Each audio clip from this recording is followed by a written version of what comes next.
Bonjour à tous, je suis Virginie Ducrot, chargée de prévention à la Caisse primaire d'assurance maladie du Tarn et je suis ravie de vous accueillir pour ce webinaire intitulé Diabète et tabac et je vous remercie pour votre participation. Donc on le sait, le diabète est une maladie chronique grave et le tabac expose tous les fumeurs à de nombreux risques, mais associé au diabète, eh bien, il augmente considérablement ces risques et donc les gravités de complications. La journée mondiale du diabète qui a lieu tous les ans le 14 novembre a pour objectif de mieux faire connaître cette maladie, son ampleur, mais aussi les moyens de la prévenir. Donc, en relais de cet événement, la Caisse primaire vous propose cette semaine 3 webinaires sur cette thématique diabète. Donc, celle d'aujourd'hui, diabète et tabac. Hier, nous avons eu diabète, activité physique et nutrition. Et avant-hier, nous avons eu diabète, parlons-en sur le diabète en général. Donc, sachez que vous allez retrouver tous les replays de ces 3 webinaires sur la chaîne YouTube de l'assurance maladie du Tarn. Donc, vous pourrez aller les consulter, même si vous n'avez pas pu y assister. Pour revenir à la présentation, cette présentation va durer à peu près 20 minutes.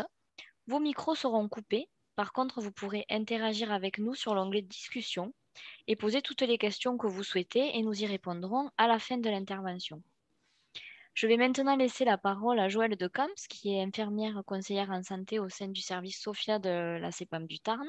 Et n'oubliez pas que vous pouvez poser toutes vos questions. Et je vous dis à tout à l'heure. Merci beaucoup.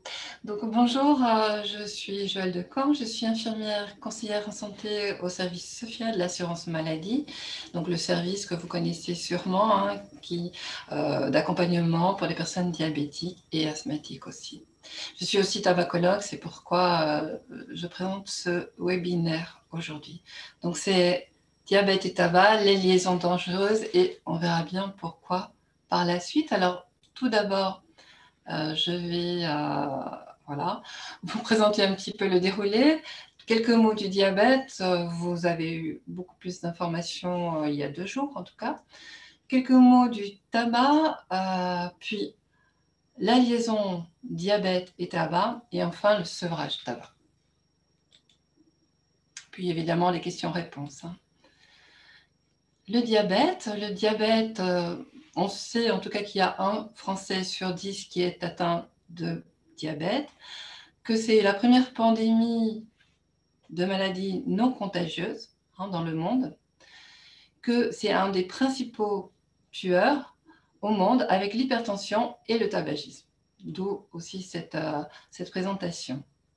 Le diabète, vous le savez bien, c'est une maladie chronique, silencieuse, indolore, caractérisée par une augmentation du sucre, du taux du sucre dans le sang, qui est liée à un défaut de sécrétion ou d'utilisation de l'insuline, avec des troubles de l'assimilation, de l'utilisation, du stockage du sucre, qui est apporté par l'alimentation. Au niveau du tabac, quelques chiffres d'abord. On peut dire que l'expérimentation, c'est-à-dire le fait de tester un jour dans sa vie le tabac, est en baisse depuis 10 ans, 20 ans, 10-20 ans, qu'il y a plus ou moins 3 personnes sur 10 qui sont fumeurs actuellement, qu'un quart de la population française est considérée comme vrai fumeur. Vrai fumeur, c'est toute personne qui consomme au minimum une cigarette par jour. On peut dire aussi que les tentatives d'arrêt et les envies d'arrêt sont en hausse. 70% de fumeurs réguliers ont déjà effectué une tentative d'arrêt et que l'envie d'arrêt concerne 2 fumeurs sur 3. Pour le moment, il y a plus d'ex-fumeurs que de vrais fumeurs en France. Alors le tabac, c'est un peu particulier, tous les produits ne sont pas comme ça, mais là, toute consommation de tabac est nocive. C'est la première cause de décès évitable, c'est-à-dire qui est responsable de 75 000 décès par an en France. Alors 75 000, bon, c'est beaucoup, mais on ne se représente pas vraiment, ça fait quand même un Airbus 220 tous les jours. Première cause de décès aussi chez les personnes diabétiques fumeuses. Première cause de mortalité cardiovasculaire évitable. Deuxième cause de mortalité mondiale. Et c'est évidemment, le tabac est responsable de 25% de l'ensemble des cancers et de 90% des cancers bronchopulmonaires. Ce qui est toxique dans le fait de fumer, ben on dit bien c'est la fumée, c'est vraiment la combustion. Hein, au départ, une cigarette contient beaucoup de substances, mais une fois qu'on l'allume, ça se multiplie et on arrive à plus de 4000 substances chimiques, évidemment. C'est vraiment une véritable usine chimique. Donc, beaucoup de ces substances sont toxiques.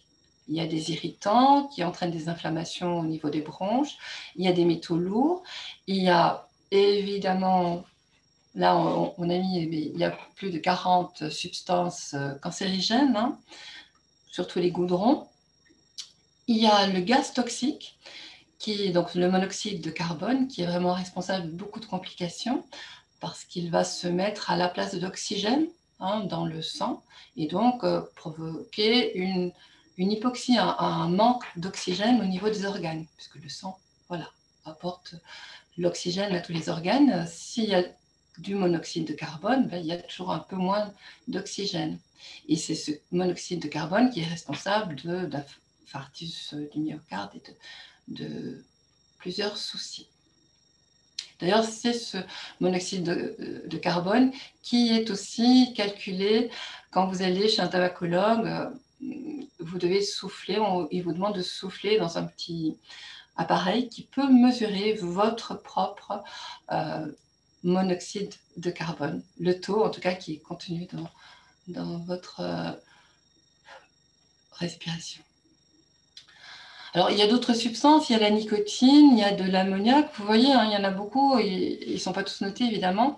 Il y a beaucoup d'additifs. L'ammoniac, c'est pour changer le pH et donc accroître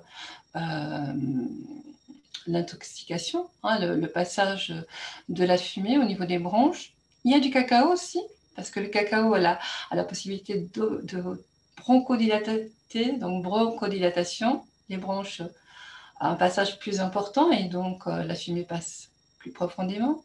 Et puis des goûts, de la vanille, du génol, des goûts plus sympathiques pour attirer les filles, les femmes, les jeunes. Qui a combustion, hein, qui a un danger, quelle que soit la sorte de tabac fumé, hein, que ce soit une pipe, un cigarillo, un tabac roulé, chicha, ou la cigarette évidemment. Plus la combustion est incomplète, plus le risque est grand. Alors le risque est lié aussi au nombre de cigarettes fumées, mais surtout à la durée pendant laquelle on a fumé. On dit toujours un paquet pendant 2 ans est plus nocif que 2 paquets pendant 1 an. Pourtant, le nombre est le même. Donc c'est pour ça que c'est important de s'arrêter de fumer le plus tôt possible. Alors dans la cigarette, il y a la nicotine évidemment, ça tout le monde le sait. Elle n'est pas cancérigène, pas toxique, mais elle est responsable d'une dépendance physique, hein, c'est l'effet addiction. Parce qu'elle arrive directement au cerveau. Et là, au cerveau, elle va déclencher une libération de dopamine qui est vraiment l'hormone du plaisir. Et donc, on a envie d'en reprendre une par après, etc. C'est très rapide. 7 secondes au cerveau, 5 minutes, elle est à la dose maximale. Mais donc, c'est ce qui est dangereux, ça reste la combustion, on est d'accord. Alors, il y a cette dépendance physique et à côté de ça, il y a une dépendance psychologique et une autre qui est comportementale. Alors, la psychologique, c'est vraiment lié souvent aux émotions, ce qu'on attend, ce que le fumeur attend de la cigarette. Ça peut être le plaisir, on en parlait tout à l'heure, juste avant, surtout en début, hein, quand on commence à fumer. Après, ça peut être aussi gérer le stress, ça peut être se concentrer, ça peut être aussi éviter les manques. Hein, donc on peut avoir envie de quelque chose de positif, mais on peut avoir aussi envie, en prenant une cigarette, d'éviter un mal-être. C'est un peu la dépendance psychologique. La dépendance comportementale, elle, c'est un peu différent. C'est vraiment ce qui arrive au fil du temps. un apprentissage, quelque chose qui est lié aux circonstances, aux personnes qu'on voit, aux endroits. Il y a des fumeurs qui fument surtout en compagnie, en soirée. Il y en a qui fument dès qu'ils entrent dans leur voiture. Il y en a qui fument dès qu'ils prennent le téléphone. Beaucoup fument en même temps qu'un café. Ça, c'est vraiment comportemental. Donc, quand on veut arrêter de fumer, c'est important de réfléchir à ces trois dépendances. Où j'en suis par rapport à ça. Qu'est-ce que je cherche quand je fume? Et même sur la journée, toutes les cigarettes, je ne recherche pas la même chose avec toutes les cigarettes. Quels sont les automatismes que je pourrais couper pour m'aider à me passer de tabac? Et pour la dépendance à la nicotine, ça, il y a tout ce qu'il faut en pharmacie. On en parlera plus tard. Mais c'est important de bien savoir pourquoi je fume et comment je fume et qu'est-ce que ça m'apporte. Tabac et dépendance, un point important à savoir aussi, c'est que quand même, il y a 87% de fumeurs qui n'arrêtent pas à fumer, qui n'arrivent pas à arrêter sans aide. Alors, les aides sont multiples, hein. Ça peut être les patchs, ça peut être aussi l'aide de l'entourage, l'aide du médecin traitant, ça c'est très important. Voilà, l'aide d'une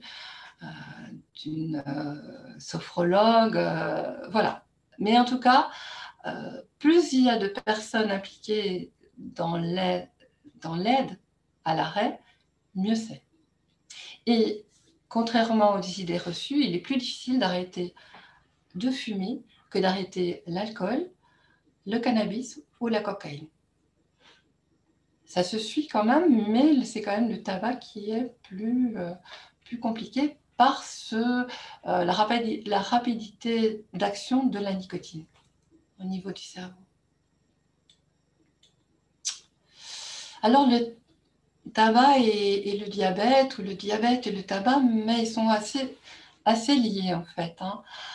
Il n'y a pas plus de fumeurs chez les personnes diabétiques que dans le reste de la population, mais par contre, beaucoup de fumeurs ont des habitudes de vie un peu similaires à une grande majorité de personnes diabétiques. C'est-à-dire, il y a une alimentation qui est souvent déséquilibrée, surtout quand on fume beaucoup, parce qu'on consomme plus de sel, plus de produits gras, moins de fruits et de légumes.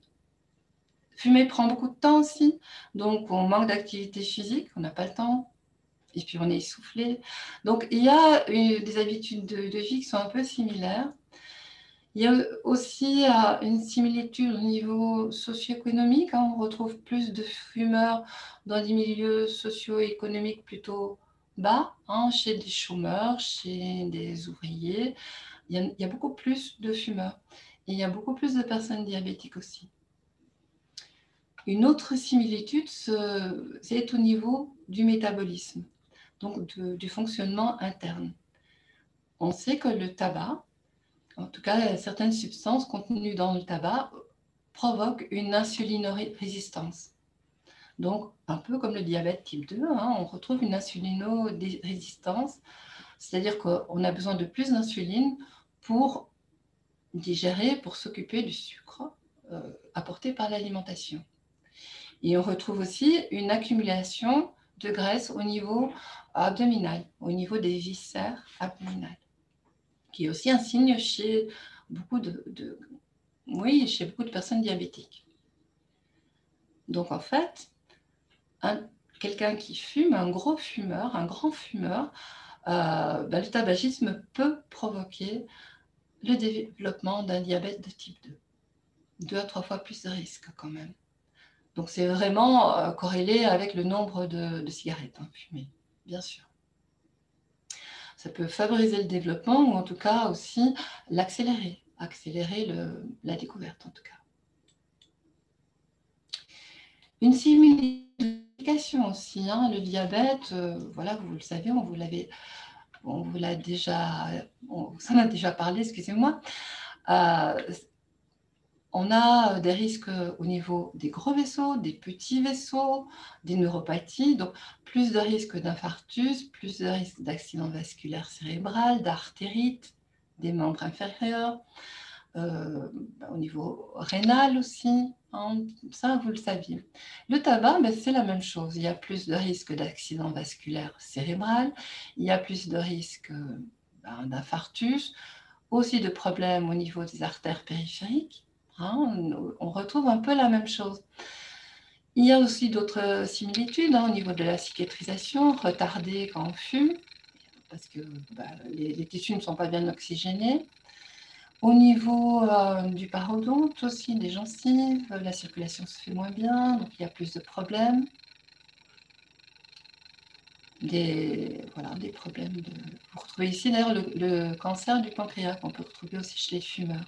Donc, qui peut aussi péjorer. Oh, je ne sais pas. Excusez-moi. Alors, vous comprenez bien que quand on a le diabète et qu'il y a le tabac à côté, il y a plus de risque de mortalité. Vous voyez, 48%. Je vous l'avais dit tout à l'heure, c'est la première cause de décès chez une personne diabétique, c'est le tabac et dû au tabac. Donc, augmentation de tous les risques de complications. Ça, je vous l'avais bien dit, vous l'avez vu sur la dia précédente aussi.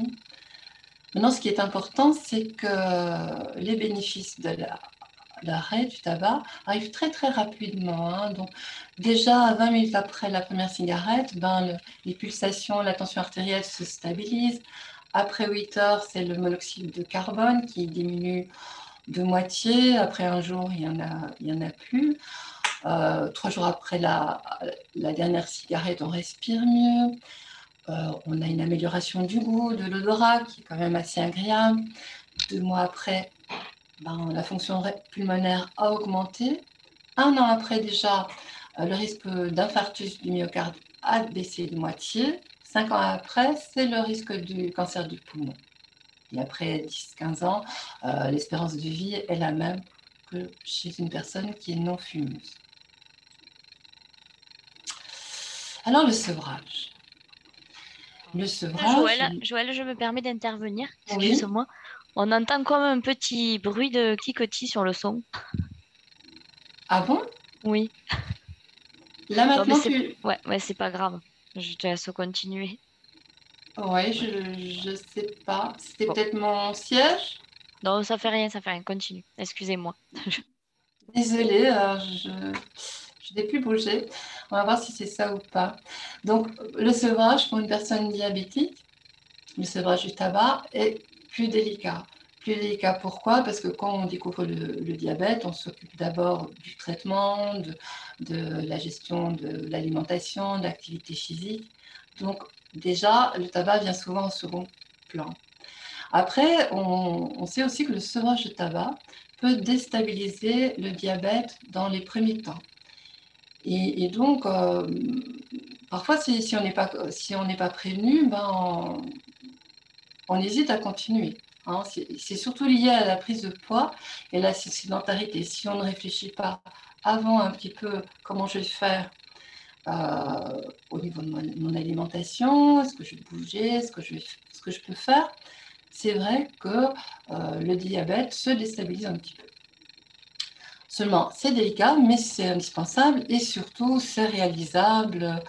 Ça, dans l'accompagnement des personnes diabétiques, au service Sophia, on remarque bien que beaucoup de personnes réussissent quand même à arrêter. Et c'est tant mieux. Les motivations, elles sont mixtes. C'est autant pour la santé, moins de risque de cancer, meilleure santé du cœur.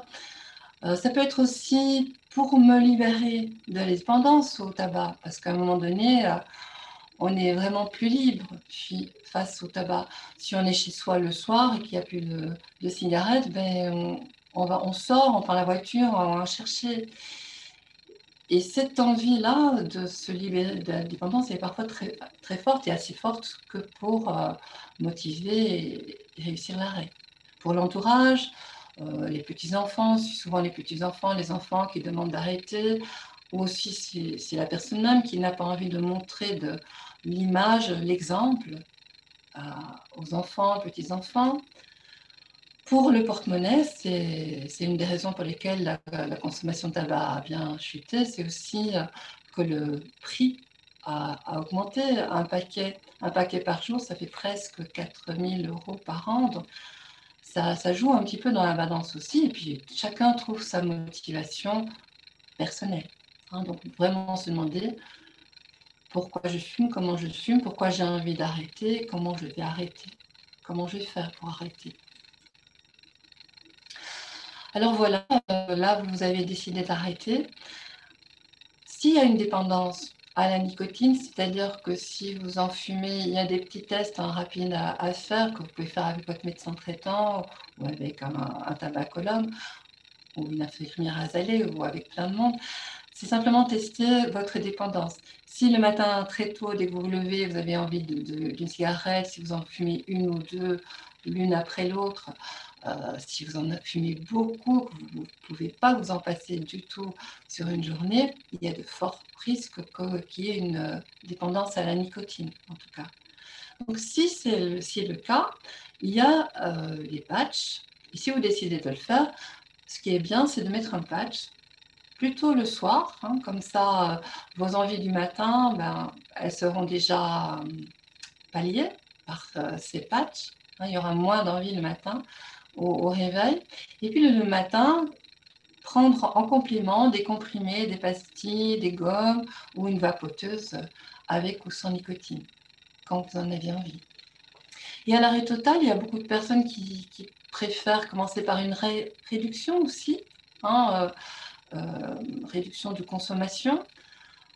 Ce qui est privilégié, bien entendu, c'est l'arrêt total, mais l'arrêt progressif fonctionne aussi. Donc, c'est un peu le même système. Il y a quand même, il peut être nécessaire de mettre des patchs, un ou plusieurs. Quand je dis plusieurs, c'est parce que si on fume beaucoup, un patch ne sera jamais suffisant. Donc, on aura trop envie de fumer. Il faut vraiment doser la substitution par rapport à la consommation.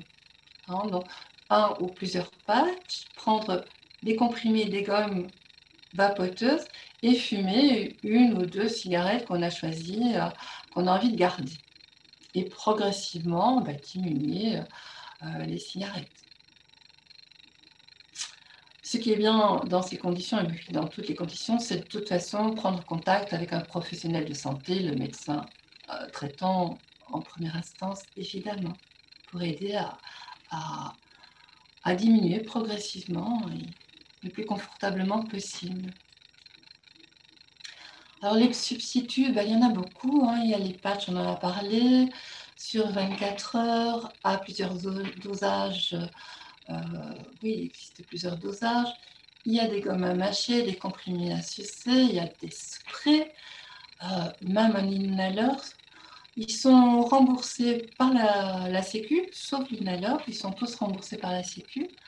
Donc, sans avance de frais, avec une ordonnance, évidemment, une ordonnance qui peut être faite par une infirmière, une sage-femme, un dentiste, un kinésithérapie, le médecin, infirmier, en fait, voilà. Il est remboursé, évidemment, avec la carte vitale, en vente dans toutes les pharmacies, contre-indiqué chez les moins de 15 ans, mais plutôt recommandé chez les femmes enceintes et les personnes cardiaques. Alors, sur les paquets, c'est marqué, il y a le petit logo femmes enceintes barré, sauf que tous les tabacologues vous diront que, et les médecins vous diront que vraiment, c'est mieux pour une femme enceinte de mettre un patch que de fumer, et il n'y a aucun souci par rapport au bébé. Sans limitation de durée, ça c'est important aussi, parce que on voit parfois certaines personnes qui, les patchs, ils les ont pris, ils ont diminué progressivement. Il y a vraiment un mode opératoire, et ça doit être dans le temps. Voilà, il faut les garder à un patch de grand dosage un bon moment, puis diminuer, et puis on se retrouve avec des comprimés ou des gommes. Et parfois, c'est compliqué de se détacher des gommes et des comprimés. Néanmoins, c'est pas grave. Hein, c'est pas grave parce que il n'y a pas la combustion, il n'y a pas cette combustion. On a le temps de se désintoxiquer des comprimés, finalement, si on peut dire ça comme ça. Donc ça, j'avais dit, hein, dispense de frais à la pharmacie avec la carte vitale. Bien se renseigner aussi parce qu'il y a parfois des dosages, des petits paquets qui ne sont pas remboursés, d'autres paquets qui sont remboursés, donc voir avec la pharmacie quand vous y allez. Le plus important, j'en avais parlé tout à l'heure, c'est vraiment d'anticiper, de trouver sa stratégie propre. Donc, déjà d'arrêter, de trouver une date. Choisir une date, c'est important déjà. Donc, parce qu'on a cette date qui s'approche et dans son cerveau, cette date-là, c'est notre date. Si on dit je vais m'arrêter de fumer un jour, on recule souvent la date. Le jour recule souvent. S'il y a une date qui est bien précise, qui vous parle, prenez-la, notez-la, faites-la connaître à votre entourage, fumeur ou non, votre entourage propre. À vos amis fumeurs, votre entourage fumeur, c'est très important aussi pour qu'ils vous accompagnent, demandez-leur de l'aide. Hein, parce que c'est souvent par eux que vient la rechute aussi. On t'en prendra bien une petite, c'est pas pour une. Et oui, c'est quand même en reprenant une parfois qu'on rechute. Parce qu'on retire le patch parce qu'on en a fumé une. Voilà. Donc, se débarrasser de tout ce qui vous fait penser au tabac, briquet, cendrier, cigarette évidemment, c'est le mieux. Certaines personnes aiment bien en garder quelques-unes, ce sont des livres évidemment, mais si on arrive à se débarrasser de tout, c'est le mieux. Éviter les consommations qui entraînent la consommation de tabac, on a parlé du café tout à l'heure, ça peut être l'alcool aussi. Plusieurs personnes qui arrêtent changent un petit peu. Remplace le café par un thé ou par un verre de lait ou un verre de lait de soja, je ne sais pas, n'importe. Enfin, tout le monde trouve ce qui pourrait remplacer le café. Ne pas déplacer la dépendance, ça c'est plus compliqué parfois. Donc, quand vous voyez que vous allez plutôt vous tourner plus vers du sucre, réfléchir de nouveau à qu'est-ce que je pourrais faire d'autre que de manger du sucre. Une envie folle dure 2 minutes. Alors 2 minutes, c'est court et c'est long quand vraiment l'envie est là. C'est ça aussi, il faut anticiper. Qu'est-ce que je vais faire pendant ces 2 minutes? J'ai mis un verre d'eau parce que beaucoup de personnes font ça, vont se servir un grand verre d'eau et ils vont le boire très lentement. Ça peut être aussi faire des grandes respirations, se mettre dans un endroit où on est bien, confortable. Voilà. Ou faire des mots croisés ou n'importe quoi. Trouver une activité pour évacuer le stress et surtout prendre du temps pour soi. Faire quelque chose qui vous fait plaisir. Trouvez ce qui vous plairait, vraiment, rien que pour vous. Et ça peut vraiment aider à éviter les échecs. Il y a des autres aides médicamenteuses, je ne vais pas en parler beaucoup parce que c'est le médecin qui vous en parlera. Il y a vous avez sûrement entendu déjà parler du Ziban et du Champix. Voilà, là, pour le moment, de toute façon, c'est sous ordonnance et c'est bien dans l'objectif d'un arrêt total. Donc ça, vous en parlez avec votre médecin. Les résultats, il est possible d'arrêter tout seul. Vous avez vu tout à l'heure 97%, ça veut dire que 3% y arrivent tout seul. C'est beaucoup plus efficace si vous bénéficiez d'un soutien. Et plus il y a de soutien, plus c'est efficace. Sans aide, il y a 10% de sevrage à 6 mois. Avec aide, ça fait 30%. Alors on peut se dire, c'est pas énorme, 30% de sevrage à 6 mois. Mais en fait, c'est une tentative. On peut, pendant l'arrêt, voir qu'est-ce qui a fait qu'on a repris. Finalement, on n'apprend pas à marcher en un jour. Les enfants, si vous les observez, ben, ils tombent, ils se relèvent, ils se tombent, et puis ils analysent mentalement qu'est-ce qui a fait qu'ils sont tombés, et puis ils avancent. Le vélo, c'est la même chose. Donc, il faut plusieurs tentatives. On parle de 4 à 6 tentatives en moyenne. L'intérêt, c'est pas de dire oh, zut, j'ai raté, c'est un échec. Non, ça a tenu jusque-là. Pourquoi ça a tenu? Qu'est-ce qui a fait que ça n'a pas tenu? La prochaine fois, j'irai plus loin. Alors, on parlait tout à l'heure aussi du mois sans tabac. Pourquoi ils ont créé ça? Parce qu'un arrêt d'un mois donne 5%, 5 fois plus de chances de réussite que quelques jours. Dès qu'on arrive à un mois, c'est déjà 5 fois plus de chances d'arrêt définitif. Voilà. Donc, que ce soit à partir d'aujourd'hui, un mois, 5 fois plus de chances. Les résultats, bon, un petit rappel chez les personnes diabétiques, plus délicat, parce qu'il faut aussi anticiper au niveau de l'hygiène de vie. En fait, pour les personnes non diabétiques aussi, vous avez vu déjà qu'il y avait l'alimentation qui était un petit peu perturbée, déséquilibrée, mais plus encore chez une personne diabétique. Indispensable, vu la combinaison et la similitude des risques cardiovasculaires et l'insulinorésistance, réalisable, surtout avec un accompagnement. Alors, il faut savoir qu'un sevrage tabagique, même avec une prise de poids, même avec une déstabilisation transitoire du diabète, est toujours plus positif au niveau de la santé. Le risque cardiovasculaire et le risque de mortalité diminue drastiquement dès qu'on arrête le tabac, et rapidement au niveau cardiovasculaire. En résumé, c'est toujours un bénéfice pour la santé. La durée du tabac est plus importante que la quantité, donc c'est toujours, dès qu'on peut, on essaye, on y va, on se lance et on arrête. Il n'est jamais trop tard pour arrêter. Même si c'est la durée du tabac qui est la plus importante, il n'est jamais trop tard pour s'arrêter. Et les aides existent.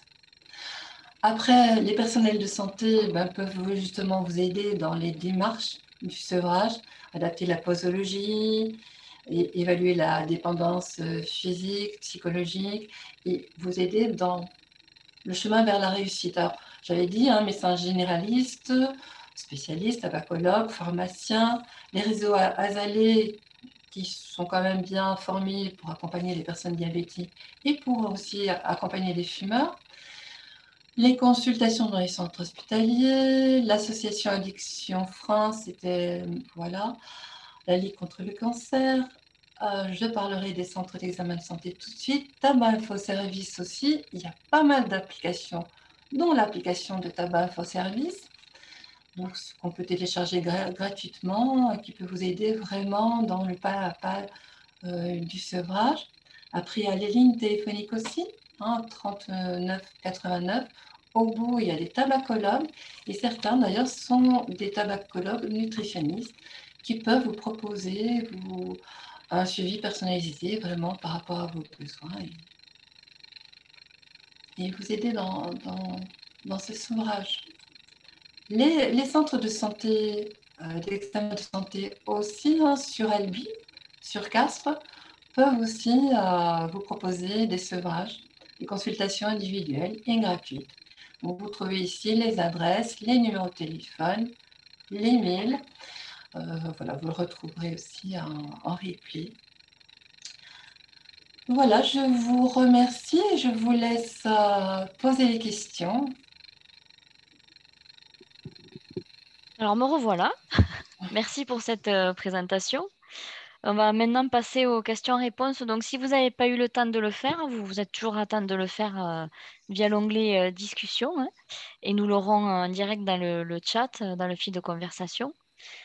Donc, on a une première question d'une personne qui nous dit qu'elle aimerait savoir, alors qui est infirmière au Brésil, elle aimerait savoir comment la dépendance comportementale et psychologique au tabac est prise en charge dans le système de santé français. Alors, voilà, comment la prise en charge La, Oui, Tu veux que je répète assistance. la question?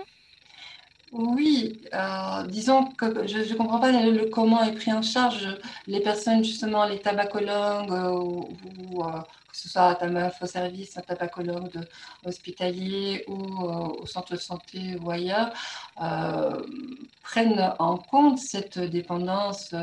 Il n'y a jamais de sevrage sans tenir compte de cette dépendance psychologique et comportementale. Elle est prise en compte automatiquement. Voilà. C'est sûr que c'est les substituts nicotiniques, il y a des remboursements. Le CES, le centre de santé, il y a des accompagnements qui sont gratuits, qui sont remboursés, enfin, au centre hospitalier. Donc, voilà, je ne sais pas si je réponds à la question. On verra si jamais vous On pouvez verra mettre si, un voilà, je ne sais message, pas ouais, s'il faut un si complément. c'est assez clair, mais Alors, bon. elle a dit oui. Donc voilà, donc Merci. c'est bon. Voilà, ok. Donc on va continuer. En tant que diabétique, donc on a entendu que l'arrêt du tabac était plus délicat. Et pour quelle raison? Mais parce que, comme je vous avais dit tout à l'heure, hein, il y a des similitudes déjà que l'alimentation est déjà un peu déséquilibrée, qu'il y a le fait que le tabac augmente le métabolisme, donc consomme des calories. Une cigarette, c'est plus ou moins 10 calories, plus ou moins. Donc un paquet, ça fait plus ou moins 200 calories, un paquet par jour. Donc il va y avoir une reprise de poids, de son poids normal, parce que le tabac a un petit effet coupe-faim et met les personnes finalement en sous-poids, léger, mais en sous-poids quand même. Donc, tout ça, le fait aussi qu'il y a souvent un manque d'activité physique, que c'est similaire. Si on ne pense pas à tout ça, euh, c'est un peu plus compliqué. C'est plus compliqué, plus délicat, hein, ce que je disais, pour une personne diabétique.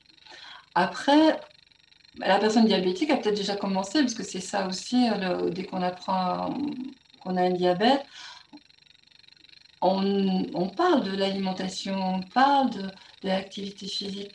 Quand on veut arrêter de fumer, c'est important de mettre ça en place, de vraiment éviter les produits trop gras, boire beaucoup d'eau. Oui, boire beaucoup d'eau. C'est important aussi avant peut-être de manger, pour manger un peu moins. Trouver des trucs et des astuces. Enfin, voilà, se trouver. Puis, regardez peut-être le webinaire qui a eu lieu hier aussi pour vous donner des pistes, hein, Tout à fait, ouais. d'autres outils. Ça peut être intéressant.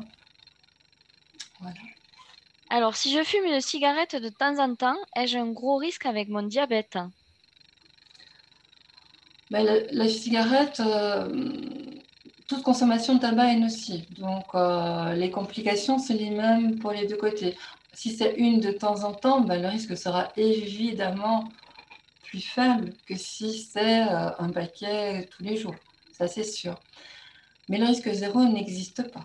Voilà. Donc, la recommandation, c'est avec le diabète, de toute façon, comme les complications sont les mêmes, voilà, c'est le risque, c'est visé au risque zéro, donc consommation zéro. Maintenant, chacun fait comme il le veut et comme il le peut.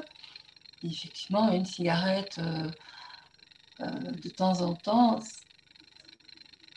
c'est la durée du tabagisme qui est important, mais voilà, c'est nettement moins dangereux.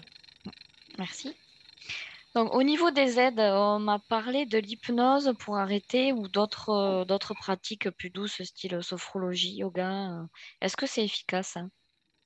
Oui, alors j'en ai pas parlé, mais c'est sûr que tout ce qui peut vous aider et qui est finalement avec des professionnels validés, donc avec un diplôme, reconnu, pas qu'il y ait fait une formation sur Internet vite fait, peut aider à l'arrêt du tabac. Et ça, il n'empêche que de faire une consultation d'hypnose ou de sophrologie n'empêche pas de prendre des gommes ou de vapoter ou de mettre un patch. C'est complémentaire. Ça peut aider justement pour les dépendances comportementales, psychologiques aussi. la respiration, tout ça, c'est vraiment important. Parce que quand on fume, ben, on respire bien normalement. Donc, c'est ça l'effet calmant aussi du tabac. Parce que le tabac, c'est plutôt un excitant qu'un calmant. Mais ça peut calmer parce que quand on fume, on respire bien. Donc, toutes ces techniques-là ne sont surtout pas à jeter, mais elles sont complémentaires. Alors justement, pour rebondir sur cette réponse, on a une question qui concerne la cigarette électronique. Donc Oui. c'est vrai qu'on n'a pas trop de recul pour l'instant, mais on nous demande donc comment vous voyez la question des cigarettes électroniques. A-t-il été utilisé comme adjuvant dans le traitement du sevrage tabagique? Alors, pas tellement de recul. Là, maintenant, ça fait quand même plus ou moins 15 ans. Donc, ça commence à avoir du recul. Les vapoteuses à nicotine commencent à avoir leur place, en tout cas dans le sevrage, pour les personnes qui veulent l'utiliser. C'est toujours ça. C'est pas un tabacologue ne va pas jamais dire mais prenez une vapoteuse avec autant de un liquide, un e-liquide d'autant. Non, mais si une personne a envie, parce qu'elle a la dépendance au geste aussi, hein, la vapoteuse, ça garde un petit peu la dépendance au geste. Ça peut faire qu'aider parce qu'il n'y a pas cet effet combustion. Donc, en allant Hmm. acheter sa vapoteuse dans un magasin spécialisé et pas, peut-être pas au bar tabac du coin, surtout pas sur Internet, en se faisant conseiller par les personnes qui y travaillent, qui sont formées,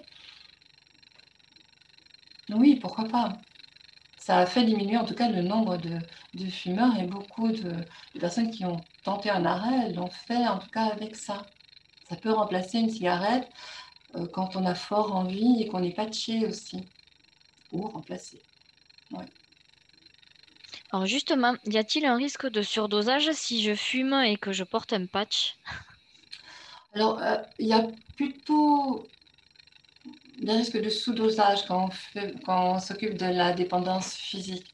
Parce qu'un surdosage, ça sera surtout peut-être des palpitations, hein, on sera un peu vaseux peut-être, mais c'est pas grave, c'est bizarre, ça se fait bizarre, mais c'est pas grave. Toute personne fumeuse qui a beaucoup fumé, un jour où il a beaucoup fumé, a ressenti cette sensation-là. Donc, il n'y a pas vraiment de risque de surdosage. Il n'y a pas de risque. Et puis, avec la cigarette, si on fume avec un patch, si on a déjà un bon dosage sur le patch, la cigarette, on ne va pas la fumer de la même façon, on ne va pas tirer autant. On se module, en fait, soi-même.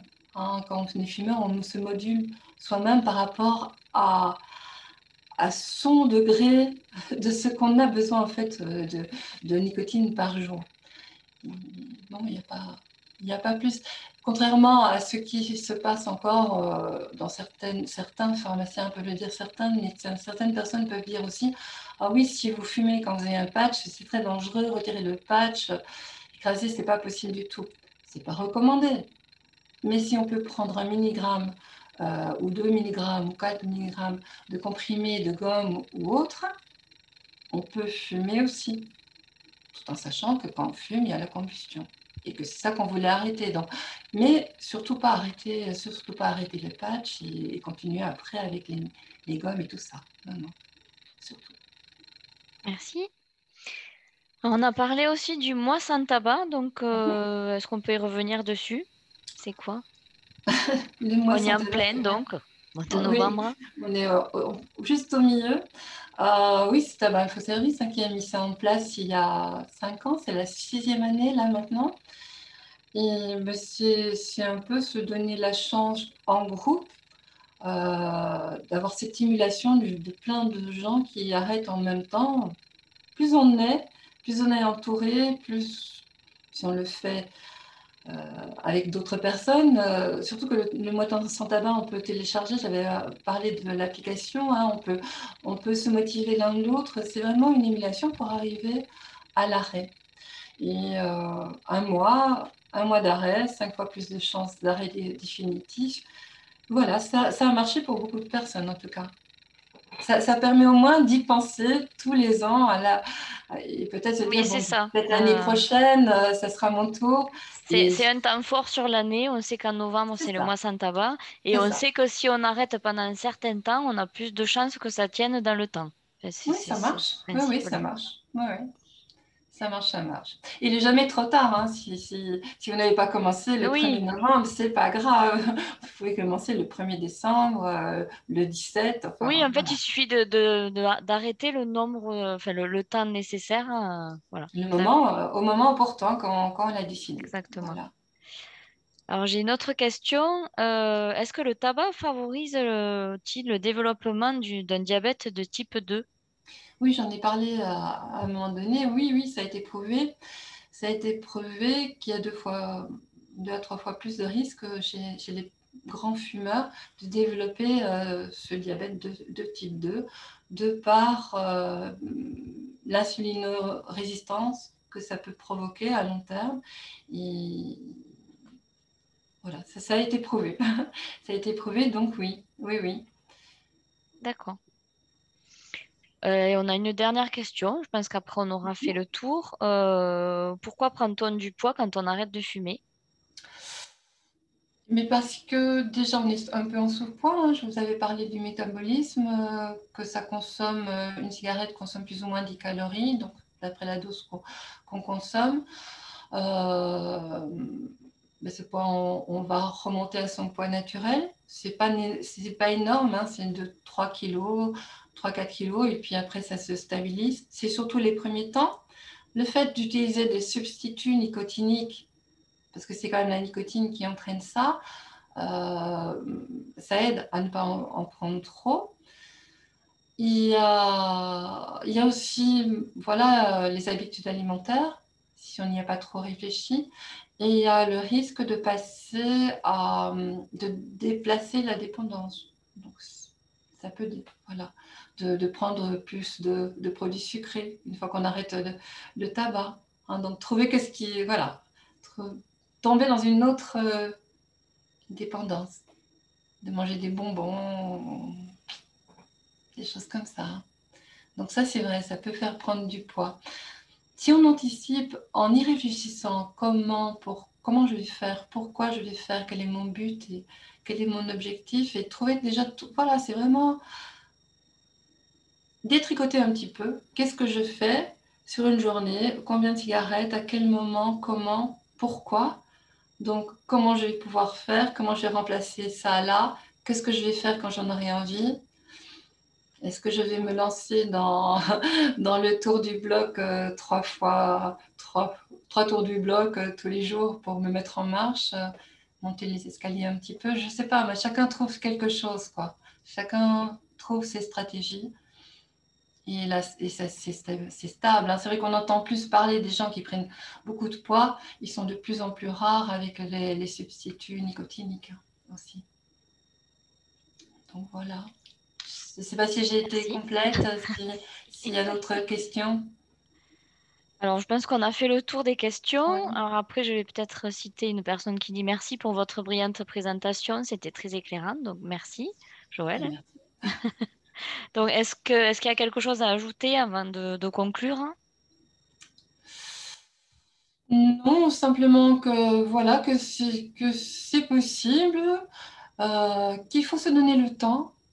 Peut-être, on peut se jeter aussi voilà, hein, on peut se dire, ah, j'arrête demain, hop, j'écrase et j'y vais. Néanmoins, si on prend quelques jours pour noter ce que je vous ai dit, hein, combien de cigarettes je prends, à quel moment dans la journée, où, quand, et comment je vais faire pour m'en passer. Desquelles ne me servent à rien, ne me font même pas plaisir, sont automatiques. Comment je vais faire pour m'en passer? Quand je parlais de l'auto, euh, beaucoup de personnes en auto ou prennent une cigarette.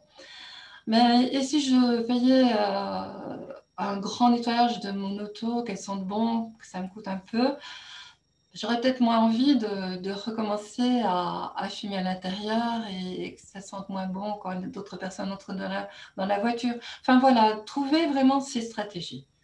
Vous connaissez les personnes qui se connaissent le mieux, c'est quand même les fumeurs. les fumeurs et chaque fumeur est différent, même s'il y a des similitudes. Donc voilà, bonne chance et allez-y. Facile à dire. Bon. Bon, c'est le moment de nous quitter, hein. Je vous remercie à tous de nous avoir suivis, d'avoir Merci. participé. Merci Joël pour cette intervention. Nous espérons avoir répondu à toutes vos questions et puis avoir levé les freins, ben, peut-être pour les personnes qui hésitaient encore à arrêter. Donc, je vous rappelle que c'est le mois de novembre, donc le mois sans tabac. Donc, c'est un challenge aussi. Si vous voulez y participer, vous pouvez commencer dès aujourd'hui, hein. Même si on est en milieu de mois, vous comptez un mois à partir de maintenant.